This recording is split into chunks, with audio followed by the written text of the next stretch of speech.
গতকাল ২৬ জুন বিকেল ৪ ঘটিকার সময় রাজধানীর সূত্রাপুর থানাধীন বিবিকা রওজা ইমামবাড়া থেকে একটি তাজিয়া মিছিল সূত্রাপুর থেকে চকবাজার লালবাগ হয়ে ধানমন্ডি রওনা করে। উক্ত তাজিয়া মিছিলটি বাংলাবাজার অতিক্রম করার সময় বিকেল আনুমানিক ১৬:৪৫ ঘটিকার সময় পিকে রায় রোডের ইস্পাহানি ভবনের নিচতলায় অজ্ঞাতনামা এক যুবককে এলোপাতাড়ি মারধর ও ছুরিকাঘাত করে। সংবাদ পেয়ে পুলিশ দ্রুত ঘটনাস্থলে যায় এবং আহতকে উদ্ধার করে মিটফোর্ড হাসপাতালে প্রেরণ করে। সেখানে কর্তব্যরত চিকিৎসকগণ পরীক্ষা নিরীক্ষা করে তাকে মৃত ঘোষণা করে। তাৎক্ষণিক আমরা ঘটনাস্থলের সিসিটিভি ফুটেজ সংগ্রহ করি এবং ঘটনার সাথে জড়িতদের শনাক্ত করার জন্য কার্যক্রম আরম্ভ করি। বিভিন্ন সূত্র থেকে প্রাপ্ত তথ্য পর্যালোচনা করে জানা যায় ভিকটিমের নাম মোহাম্মদ জাকির হোসেন, বয়স ৩১। আমরা জানতে পারি সে রাজধানীর লালবাগ এলাকায় বসবাস করত এবং ২৬ নম্বর ওয়ার্ড ঢাকা দক্ষিণ সিটি কর্পোরেশনে একজন পরিচ্ছন্নতা কর্মী হিসেবে সে কাজ করত। এই ঘটনার প্রেক্ষিতে পরবর্তীতে ভিকটিমের পরিবারের সাথে যোগাযোগ করা হয় এবং ভিকটিমের বড় ভাই বাদী হয়ে সূত্রাপুর থানায় একটা নিয়মিত হত্যা মামলা দায়ের করেন এবং সে মামলা আমরা যথাযথভাবে রেকর্ড করি।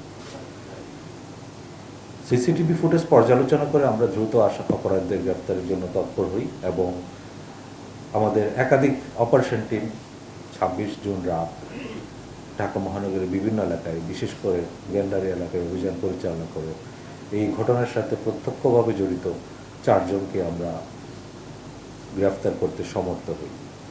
গ্রেফতারকৃতদের মধ্যে একজন হলে মোহাম্মদ রাশেদ, বয়স ২০ এবং বাকি ৩ জন আইনের সংঘাতে আসা শিশু।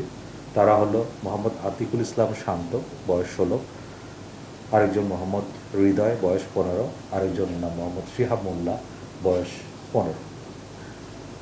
আমরা এই সময় তাদের হেফাজত থেকে এই ঘটনার সাথে সময় ব্যবহৃত একটা চাকু উদ্ধার করেছি এবং হৃদয়ের দেওয়া তথ্য মতে আর একটা চাপাতি উদ্ধার করেছি।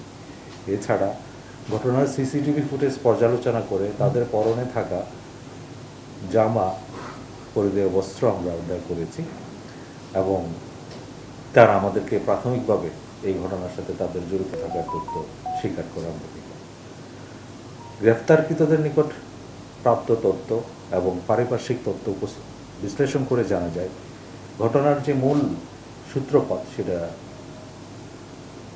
তাজিয়া মিছিলে থাকা যে ডুলি, এক ধরনের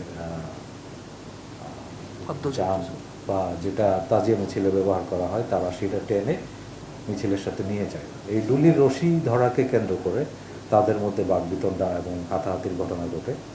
এক পর্যায়ে ভিকটিমকে যখন তারা বাংলাবাজারের এখানে একা পায়, তাকে ধরধর করে ধাওয়া করে এবং সেই ভিকটিম আত্মরক্ষার্থে পিকে রায় রোডে ইস্পাহানি ভবনের নিচতলায় গিয়ে আশ্রয় গ্রহণ করে। সেখানে হামলাকারীরা তার উপর নির্দয়ভাবে হামলা করে এবং ছুরি, চাকু দিয়ে তাকে আঘাত করে। তাৎক্ষণিকভাবে সে রক্তক্ষরণ হয় এবং পুলিশ এসে তাকে দ্রুত হাসপাতালে নিয়ে গেলেও কর্তব্যরত চিকিৎসকগণ তাকে মৃত ঘোষণা করে। আমরা ইতিমধ্যে এই ঘটনায় অন্য যারা জড়িত আছে তাদেরকে চিহ্নিত করেছি এবং তাদের গ্রেফতারের জন্য আমাদের যে অভিযান সেটা অব্যাহত রেখেছি। আর পরবর্তী কোনো অগ্রগতি থাকলে সেটা আপনাদেরকে আমরা যথাসময়ে বলতে পারব।